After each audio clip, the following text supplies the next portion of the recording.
এবং প্রসারের জন্য আল্লাহ তাআলা পাঠাইলেন দুনিয়াতে। তিনার সমস্যার সমাধানগুলো এমন যে তিনি শেষ নবী, আল্লাহ রাসূল সাল্লাল্লাহু আলাইহি ওয়াসাল্লাম শেষ নবী। আল্লাহ রাসূল বলেন, আনা খাতামুন নবিয়্যিন লা নবিয়্যা বাদি, আমি শেষ নবী, আমার পরে আর কেউ নবী হবে না, কেউ নবী হবে না। এখানে আমরা অনেকে ভুল ব্যাখ্যা করি যে আমি শেষ নবী, আমার পরে আর কোনো নবী আসবে না। না না, আসবে না নয়, বরং হবে না। আল্লাহ রাসূলের ইন্তেকালের পরে এখন পর্যন্ত কোনো নবী আসে নাই। কিয়ামতের আগ মুহূর্তে হযরত ঈসা আলাইহিস সালাতু ওয়াস সালাম অবতরণ করবেন আসমান থেকে। তার মানে হলো তিনি আসবেন, একজন নবী আসবেন, কিন্তু নবী হিসাবে নয়, উনি শেষ নবীর উম্মত হিসাবে আসবেন। তিনি ছিলেন নবী, এখনো নবী আছেন, কিয়ামত পর্যন্ত নবী থাকবেন, হাসরের ময়দানে নবী থাকবেন, জান্নাতেও তিনি নবী থাকবেন, কিন্তু তিনি নবী হিসাবে আসবেন না, বরং তিনি আমাদের রাসূলের উম্মত হিসাবে আসবেন।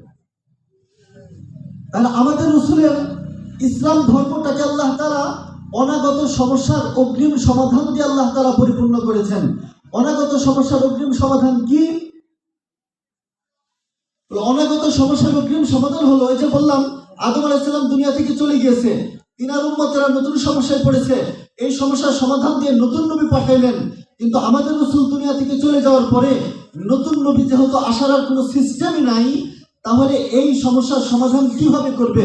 নতুন নতুন উম্মতেরা যখন নতুন নতুন সমস্যায় পড়বে, যেমন বিমান চালানো জায়েজ, বৈধ নাকি অবৈধ, কুরআন হাদিসের কোথাও নাই। নতুন একটা সমস্যা সমাধান হয়েছে, নতুন একটা সমস্যার সম্মুখীন হয়েছে। এই সমস্যার সম্মুখীন যদি আমরা হই এবং কোরআন হাদিসের মধ্যে যদি তার ব্যাখ্যা বিশ্লেষণ না থাকে, তাহলে আমরা তো নতুন নবী পাবো না। কিভাবে সমাধান হবে? আল্লাহ তাআলা আমাদের রাসূলকে অনাগত সমস্যার অগ্রিম সমাধান দিয়ে পাঠিয়েছেন। কিয়ামত পর্যন্ত যত মানুষ আসবে, সমস্ত মানুষের সমস্যার সমাধান আল্লাহ তাআলা আমাদের রাসূলের প্রচারিত ইসলাম ধর্মের মধ্যে দিয়ে দিয়েছেন। সুবহানাল্লাহ। এখন কিভাবে দিয়েছেন এইটা আগে আমাদের বুঝতে হবে। নতুন সমস্যার সমাধান, যে কোনো নতুন সমস্যায় পড়বো, সমাধান কোথায়? আল্লাহ তাআলা সূরাতুন নিসার 59 নম্বর আয়াতের মধ্যে আল্লাহ তাআলা সমাধান দিয়েছেন।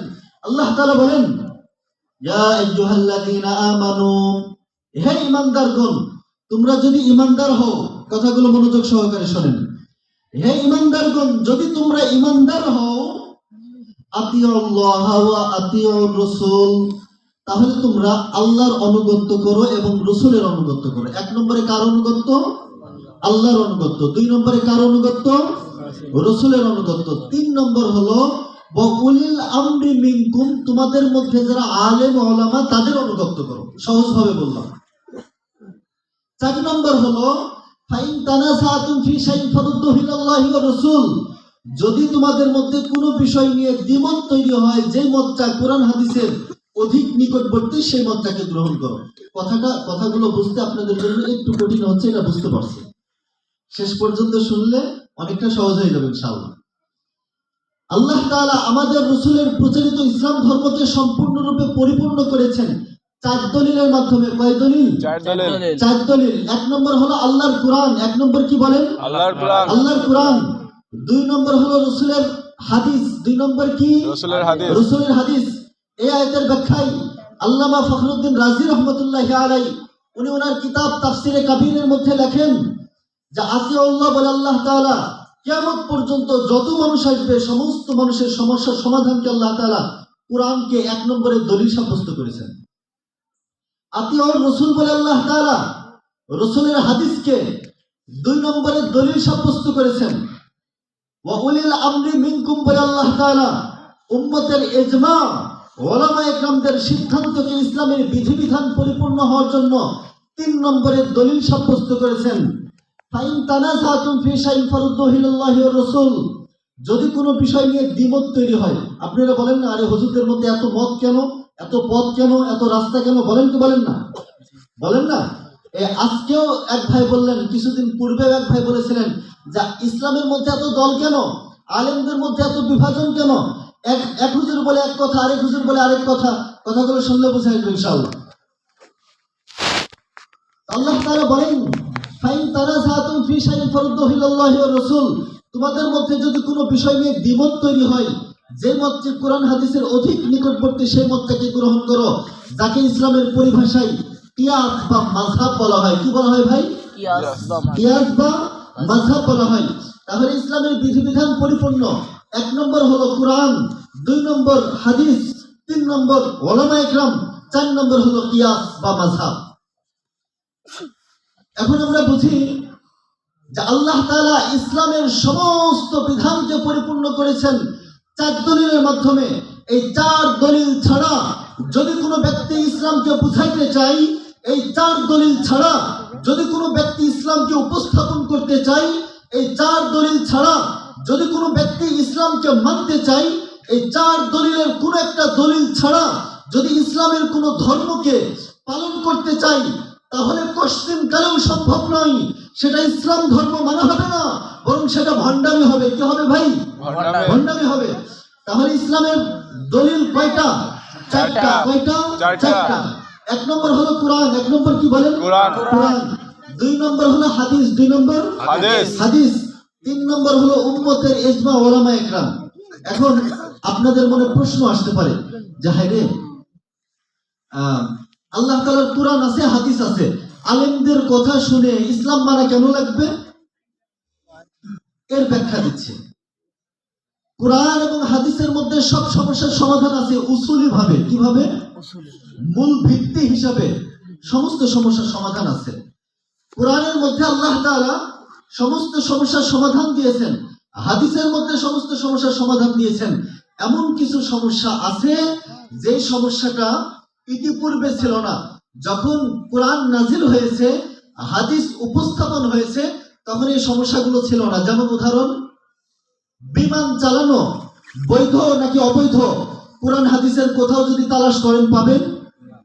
পাবেন? কোরআনের মধ্যে যদি আপনি তালাশ করেন নামাজ 5 ওয়াক্ত, এটা কিভাবে দেখব? অনেকে আছে কোরআন স্বীকার করে না, অনেকে আছে যারা কোরআনকে বিশ্বাস করে না, অনেকে আছে যারা বলে কোরআন মানি কিন্তু হাদিস মানি না। কিছুদিন পূর্বে এইখানে এক ভাইয়ের সাথে কথা হলো, ভাইকে বললাম যে কোরআনের মধ্যে এটা আছে, এটার ব্যাখ্যা হাদিসের মধ্যে আছে। বলতেছে আমি হাদিস মানি না, আমি শুধুমাত্র কোরআন দিয়ে কথা শুনতে চাই, আমি শুধু কোরআন বিশ্বাস করি, হাদিস বিশ্বাস করি না। বলেন, যদি কেউ বলে যে কোরআন মানে হাদিস মানি না, তাহলে ইসলামের দলিল পরিপূর্ণ হয়েছে 4 দলিলের মাধ্যমে। 1 নম্বর হলো কোরআন, 2 নম্বর হাদিস। কেউ যদি বলে কোরআন মানি না, হাদিস মানি, তাহলে সে কি কোরআন মানলো নাকি কোরআনকে অস্বীকার করলো? কোরআনকে অস্বীকার করলো। কাজেই কেউ যদি হাদিস না মানে, তাহলে সে সম্পূর্ণ কোরআনের বিরোধী হয়ে গেল। যে ব্যক্তি কোরআনের বিরুদ্ধে কথা বলবে, তার আবার কিসের ইসলাম? যে ব্যক্তি হাদিসই মানবে না, তার আবার কিসের ইসলাম? ভাই, আমি যদি কোরআন এবং হাদিসের মধ্যে কোন একটা অংশকে অস্বীকার করি, তাহলে আমার ঈমান থাকবে না। তাহলে 1 নম্বর হলো কোরআন, 2 নম্বর হলো হাদিস।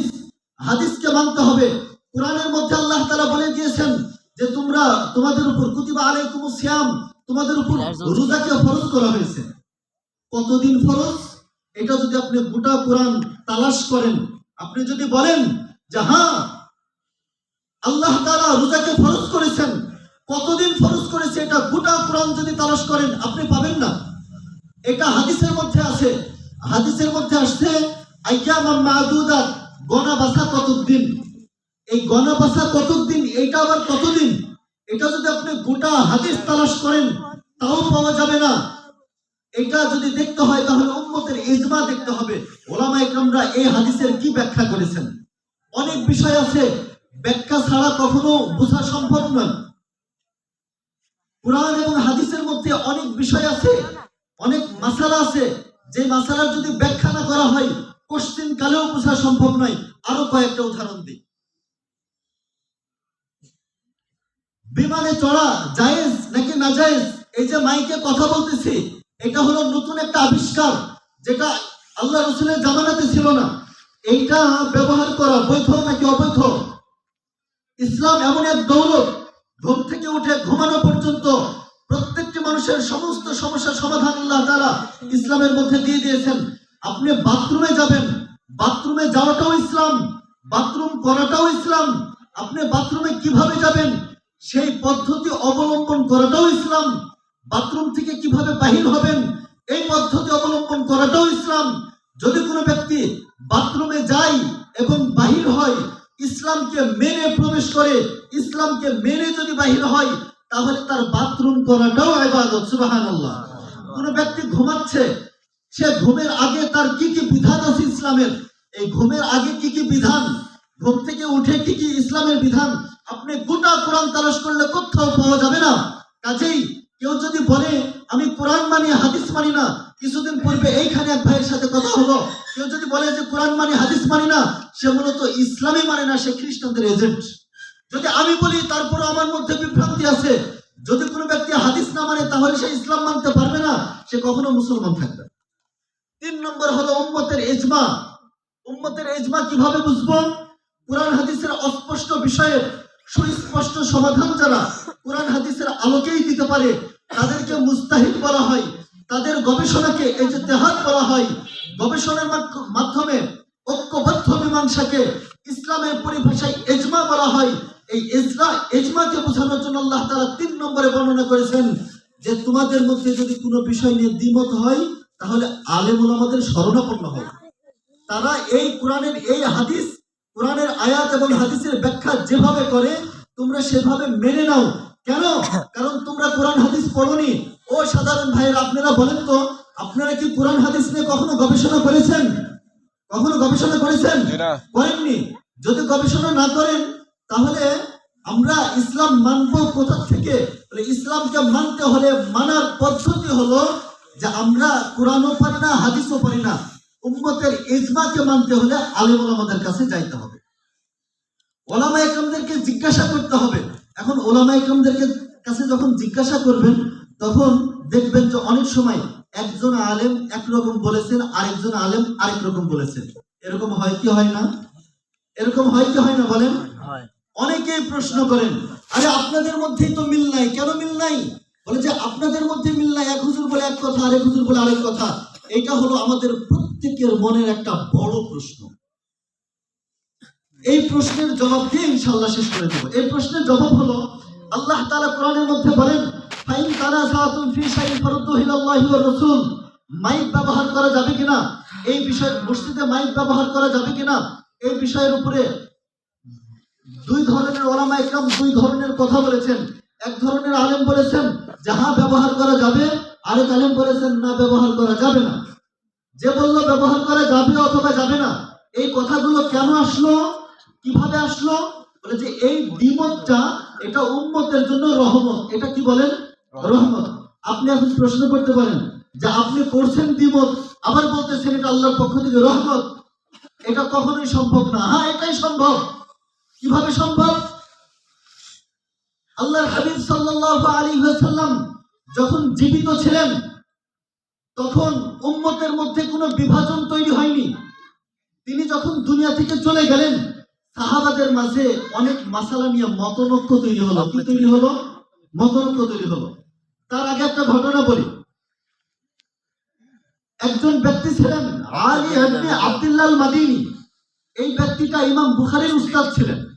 আমি যে কথাটা বলছি, কথাটা আন্দাধুন্দা কোনো কথা না। আলী ইবনে আব্দুল্লাহ মাদিনী, তিনি ইমাম বুখারী, যিনি বুখারী শরীফ লিপিবদ্ধ করেছেন, এই বুখারী শরীফের যিনি শাইখ ইমাম বুখারী রাহমাতুল্লাহি আলাইহি, তার উস্তাদ আলী ইবনে আব্দুল্লাহ মাদিনী।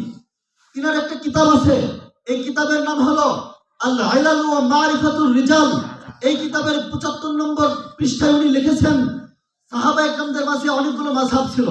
যেমন আল্লাহ রাসূলের যখন ইন্তেকাল হয়ে গেছে, মৃত্যুবরণ করেছে, যখন দুনিয়া থেকে চলে গিয়েছেন, তখন সাহাবা একরামদের মাঝে অনেক বিভাজন তৈরি হতো। কেমন বিভাজন?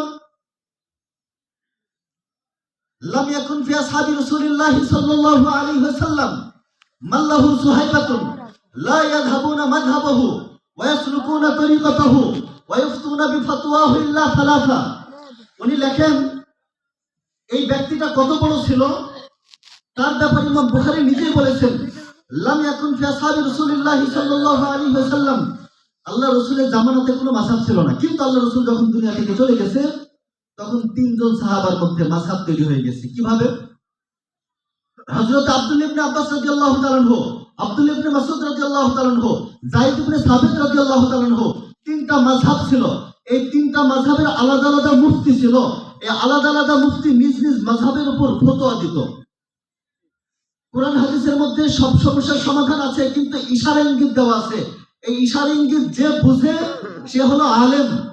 আর এই বুঝানোর ক্ষেত্রে, গবেষণার ক্ষেত্রে মতামত তৈরি হওয়া, মতভেদ তৈরি হওয়া, এটা আল্লাহ তাআলার বিধান। এই জন্য আল্লাহ জানেন যে আমার উম্মতের মাঝে এই সমস্যাটা হবে, যার কারণে আল্লাহ তাআলা বলেন ফাইন তানাযাতুম ফি শাইইন ফারুদ্দুহু ইলাল্লাহি ওয়া রাসূল। কোন বিষয় নিয়ে দ্বিমত তৈরি হয়েছে, যে মতটা তুমি চিন্তা করো, তুমি ভাবো, দুইজন আলেমের কাছে গিয়েছো, একজন আলেম বলেছে একরকম কথা, আরেকজন আলেম বলেছে আরেক রকম কথা। এখন আপনি চিন্তা করেন আল্লাহ তাআলার কোরআনের হুকুম আপনি যদি চিন্তা না করেন তাহলে আপনি গুমরাহির মধ্যে পড়বেন। আপনি চিন্তা করেন যে এই বিষয়ের সমাধান দুই রকম এসেছে। কোরআন এবং হাদিসের মধ্যে স্পষ্ট যে বিষয়গুলো আছে, এই স্পষ্ট বিষয়ের উপর কোনো গবেষণা চলে না। কিন্তু অস্পষ্ট যে বিষয়গুলো আছে, এই বিষয়গুলোর ক্ষেত্রে মাসালা দেওয়ার ক্ষেত্রে যদি দুইজন আলেম দুই রকম কথা বলে, এই দুইজন আলেমের দুই রকম কথা নিয়ে আপনি এটা নিয়ে গবেষণা করেন, আরো তিনজন আলেমের কাছে যান, চারজন আলেমের কাছে যান, পাঁচজন আলেমের কাছে যান, যেই আলেমের মতামত এবং কথা আপনার কাছে বেশি গ্রহণযোগ্য মনে হবে সেটাকেই আপনি গ্রহণ করেন। এটাই হলো দ্বীন, আর এটাই হলো ইসলাম। বলেন ঠিক কিনা?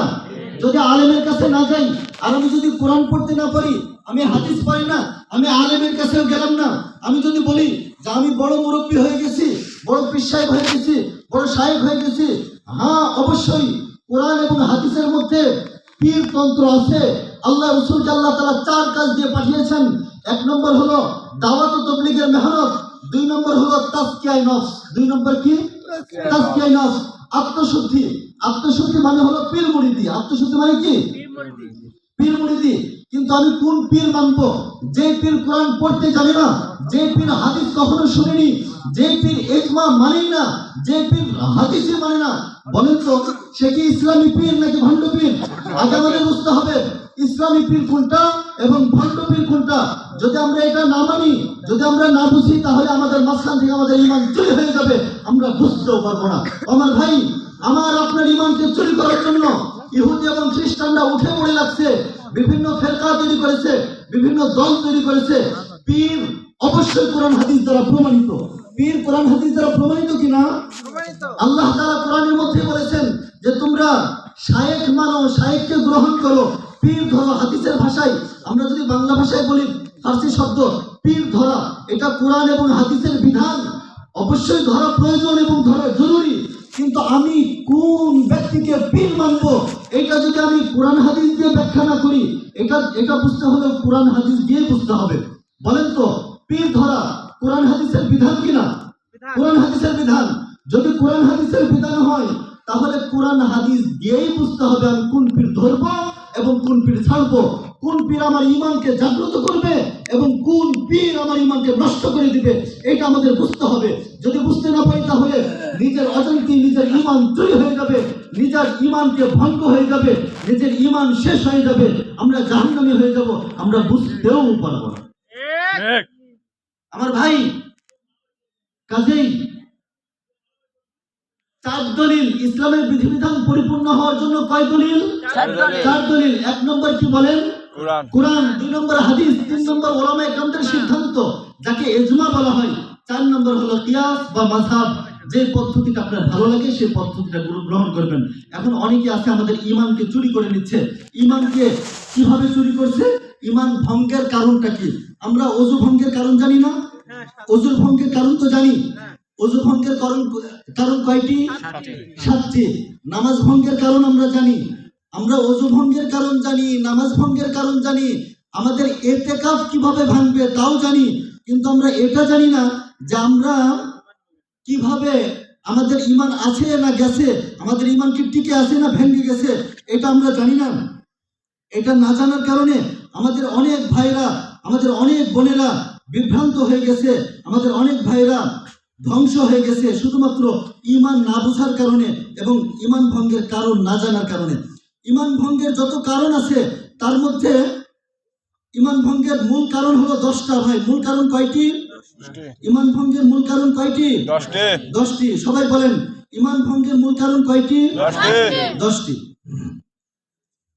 1 নম্বর হলো আল্লাহর সাথে কাউকে শরীক করা, আল্লাহর সাথে কাউকে শরীক করা। আমি 10টা বলার সময় পাবো না, 2 থেকে 3টা বর্ণনা করব, পরবর্তীতে হুজুর আছেন, বড় হুজুর আছেন, উনি হয়তো কিছু কথা বলে দেবেন ইনশাআল্লাহ। ঈমান ভঙ্গের 10টি কারণ, তার মধ্যে 1 নম্বর হলো আল্লাহর সাথে কাউকে শরীক করা। আল্লাহর সাথে কাউকে কি করা ভাই? শরীক করা।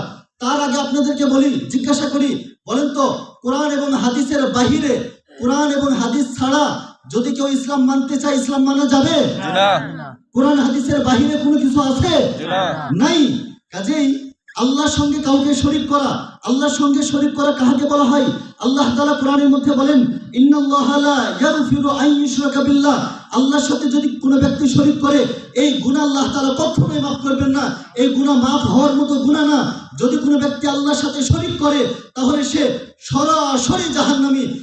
সূরাতুল লুকমানের মধ্যে হযরত লুকমান আলাইহিস সালাতু ওয়াস সালাম তার সন্তানকে নসিহত করতেছে, ইয়া বুনাইয়া, হে আমার সন্তান তুমি শোনো, লা তুশরিক বিল্লাহ, সাবধান সাবধান, আল্লাহর সাথে কাউকে শরীক করো না। আল্লাহর সাথে শরীক করা যাবে না। যে ব্যক্তি আল্লাহর সাথে কোনো ব্যক্তিকে শরীক করবে, সে চিরস্থায়ী জাহান্নামী, সে সরাসরি জাহান্নামী। ও ভাই, শরীক 2 প্রকার। কয় প্রকার? একটা হলো শিরক বিল্লাহ আর শিরক বিস সিফাত বা জাত। আল্লাহর সাথে শরীক কয় প্রকার? 2 প্রকার। 1 নম্বর হলো সরাসরি ইবাদতগতভাবে শরীক করা। সরাসরি কিভাবে? ইবাদতগতভাবে শরীক করা। যেমন আমরা নামাজের মধ্যে আল্লাহকে সিজদা করি কিনা? আমরা নামাজের মধ্যে আল্লাহকে সিজদা করি। যদি কোনো ব্যক্তি মনে করে যে না, আমি আমার কোনো ব্যক্তিকে সম্মানসূচক সিজদা করব, সিজদা করে সম্মান দেখাবো, আল্লাহও খুশি হবে, রাসূলও খুশি হবে, অসম্ভব কথা। যদি কোনো ব্যক্তি আল্লাহ ছাড়া অন্য কোনো ব্যক্তিকে সিজদা করে, সিজদা 2 প্রকার, সিজদাতুল ইবাদা আর একটা হলো সিজদাতুত তাহিয়া। সিজদাতুল ইবাদা বলা হয় যে সরাসরি নামাজের মধ্যে যেমন আল্লাহকে সিজদা করি, ইবাদতগতভাবে আল্লাহকে সিজদা করা, এটাকে বলা হয় সিজদাতুল ইবাদা। আরেকটা হলো সিজদাতুত তাহিয়া, সম্মানসূচক সিজদা। সম্মানসূচক সিজদা এটাও সম্পূর্ণরূপে অবৈধ এবং হারাম এবং সম্পূর্ণরূপে শিরকি। যদি এখন আপনারা প্রশ্ন করেন যে আদম আলাইহিস সালামকে তো ফেরেশতারা সিজদা করেছে, কেন ওটা কি সম্মানসূচক সিজদা ছিল না? আমি যদি আমাদের মুরব্বীদেরকে সিজদা করি, আমি আমার বাবাকে সিজদা করব, আমি আমার মাকে সিজদা করব, সিজদা করতে পারবো না কেন? যদি সিজদা করা বৈধ না হয়, সম্মানসূচক সিজদা যদি বৈধ না হয়, তাহলে আদম আলাইহিস সালামকে ফেরেশতারা কেন সিজদা করলো? প্রশ্ন আসে না? আসে না? আসে না? আসে না? যদি আর সমাধান আমরা না জানি, তাহলে আমরা নিজেরাই নিজেদের মধ্যে বিভ্রান্ত তৈরি করব। আমার ভাই, এখানে কাউকে ইঙ্গিত করে কোনো কথা বলেছি? কাউকে টার্গেট করে কোনো কথা? ভাই, ঈমান ভঙ্গের কারণটা কি, এইটা শুধুমাত্র বর্ণনা করছি। যদি আমরা এটা না বুঝি, নিজের অজান্তে ঈমান চুরি হয়ে যাবে, আমরা বুঝতেই পারবো না।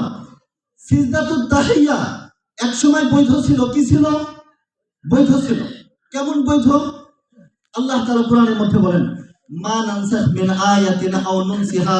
কোরআনের এক আয়াত দ্বারা আরেক আয়াতের হুকুম, যেটা যখন যেই পরিবেশ আছে তখন ওই পরিবেশটাকে রহিত করা হয়েছে। রহিত কাকে বলে? রহিত কাকে বলে? এটা আমরা একটু বুঝি, তাহলে শেষ হয়ে যাবে ইনশাআল্লাহ। রহিত কাকে বলে?